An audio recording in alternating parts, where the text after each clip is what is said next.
مکۃ المکرمہ عزتوں کی آماجگاہ ہے، وقار کی تکیہ گاہ ہے اور مسند تکریم ہے۔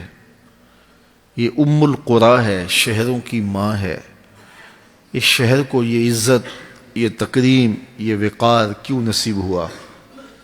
یہاں کعبۃ اللہ ہے، مقام ابراہیم ہے، چاہے زمزم ہے، صفا و مروہ ہے، مزدلفہ، منا اور عرفات ہیں، رکن یمانی ہے، رکن اسود اور رکن شامی ہے۔ یہاں حجر اسود نصب کیا گیا ہے، باب کعبہ ہے، سقف بیت اللہ ہے، میزاب رحمت ہے، مطاف ہے، حتیم ہے، مستجاب ہے، مستجار ہے، ملتزم ہے، قدم قدم پہ انوار کی برستی برکھا ہے۔ شاید اس لیے یہ شہر معزز ہے، شاید اس لیے یہ شہر معزز ہے، اس میں کوئی شک نہیں ہے۔ یہ سارے حوالے عظمت کے ہیں اور یہ اس شہر مکہ کی عظمت کا سبب اور ذریعہ ہیں، لیکن اس شہر کی عظمت کا سب سے بڑا حوالہ وَأَنْتَ حِلٌّ بِهَذَا الْبَلَدِ، محبوب اس شہر کی گلیاں تیرے قدموں کو چومتی رہی ہیں، اس شہر کی ہواؤں نے تیرے انفاس کی خوشبو سونگھی ہے۔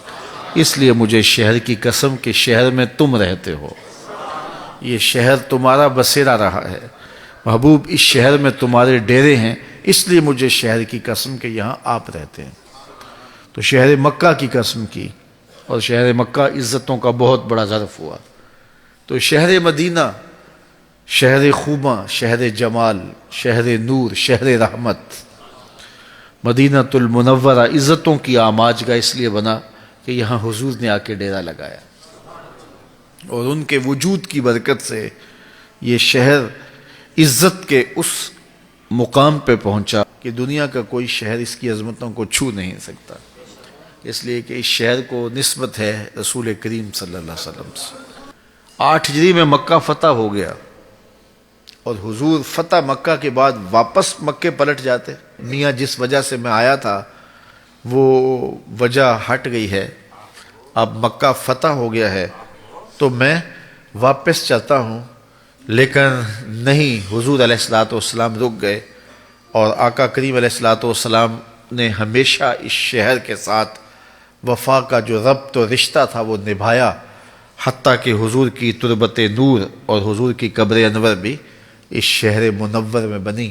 تو یہ شہر اب عزتوں کا وہ ظرف قرار پایا اور وہ مقام رفیع بنا کہ علماء فرماتے ہیں کہ کائنات میں سب سے افضل کوئی شہر ہے تو وہ شہر مدینہ ہے۔ علماء کے مابین اس بات میں اختلاف پیدا ہے کہ مکۃ المکرمہ افضل ہے یا مدینہ النبی افضل ہے۔ یہ ایک علمی اختلاف ہے، بعض نے کہا کہ مکہ افضل، بعض نے کہا مدینہ افضل، دونوں جانب سے دلائل موجود ہیں، لیکن شیخ عبدالحق محدث دہلوی فرماتے ہیں جب حضور مکے میں تھے تو مکہ افضل تھا، جب مدینے میں آ گئے تو مدینہ افضل ہو گیا۔ جدھر جدھر سے وہ گزرتے رہے مجد و شرف بھی پیچھے پیچھے رہا۔ اللہ اکبر۔ تو عزتوں کی آماجگاہ بنا اور برکتوں کی آماجگاہ بنا، اور یہ وہ شہر نور ہے جس میں 70,000 فرشتے صبح کو حاضر ہوتے ہیں، 70,000 فرشتے شام کو حاضر ہوتے ہیں اور حضور کی بارگاہ میں سلام پیش کرتے ہیں، اور جو ایک بار آتا ہے پھر قیامت تک اس کو آنے کا موقع نصیب نہیں ہوتا۔ یہ تو حضور کے غلام ہیں جو بار بار بلائے جاتے ہیں، ورنہ اس شہر میں جانا یہ خوش نصیب لوگوں کا مقصوم ہے۔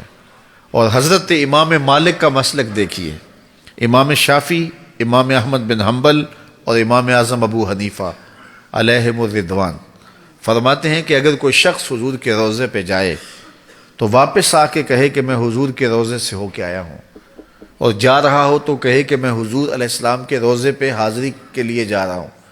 لیکن امام مالک امام دار الہجرہ فرماتے ہیں اگر کوئی شخص حضور کے روضے پہ جائے یا حضور کے روضے سے آئے تو یہ نہ کہے کہ میں حضور کے روضے سے آیا ہوں، وہ کہے میں حضور سے مل کے آیا ہوں، میں حضور کو دیکھ کے آیا ہوں، میں حضور کو مل کے آیا ہوں۔ اس لیے کہ حضور فرمایا جس نے میرے وصال کے بعد میری قبر کی زیارت کی وہ ایسے ہے جس طرح اس نے میری زندگی میں میری زیارت کی، اور یہ بھی فرمایا جس نے میری قبر کی زیارت کی اللہ اکبر، اس کے اوپر میری شفاعت واجب ہو گئی۔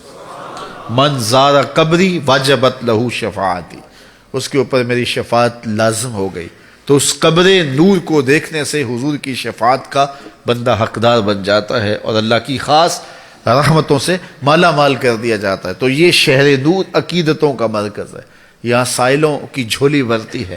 اور امام مالک نے کتنا خوبصورت فتویٰ دیا کہ یہ نہ کہو کہ میں روزے کو دیکھ کے آیا ہوں، میں جالیوں کو دیکھا ہے، میں ممبر و محراب اور در کو دیکھ کے آیا ہوں، کہا میں حضور سے مل کے آیا ہوں۔ اور پردہ جو دیوار کا ہے اور جالیوں کا ہے وہ ہمارے لیے ہے، ادھر سے پردہ نہیں ہے، وہ آنے والے کو دیکھ رہے ہیں، اس کی کیفیت قلب کو دیکھ رہے ہیں، کون کس جذبے سے آیا ہے۔ اور اگر جانے والے کی آنکھیں بینا ہوں اور بصیرت کے اجالے اسے نصیب ہوں تو پردہ اس کے لیے بھی نہیں ہوتا، پردے ہٹا دیے جاتے ہیں اور جانے والے کو بارگاہ ناس کے اندر جو ہے وہ پیش کر دیا جاتا ہے۔ اور جب زائر وہاں جاتا ہے تو یقیناً اللہ اکبر وہ بہت سارے سوالات، بہت سارے دکھڑے، بہت ساری کہانیاں لے کے جاتا ہے کہ حضور کی بارگاہ میں یہ بھی عرض کروں گا، یہ بھی عرض کروں گا، یہ بھی عرض کروں گا۔ لیکن جب اس بارگاہ میں حاضری کا شرف ملتا ہے تو سارے سوال بھول جاتے ہیں، کوئی سوال ہی یاد نہیں رہتا۔ دکھ درد کے ماروں کو غم یاد نہیں رہتے، جب سامنے آنکھوں کے غم خار نظر آئے۔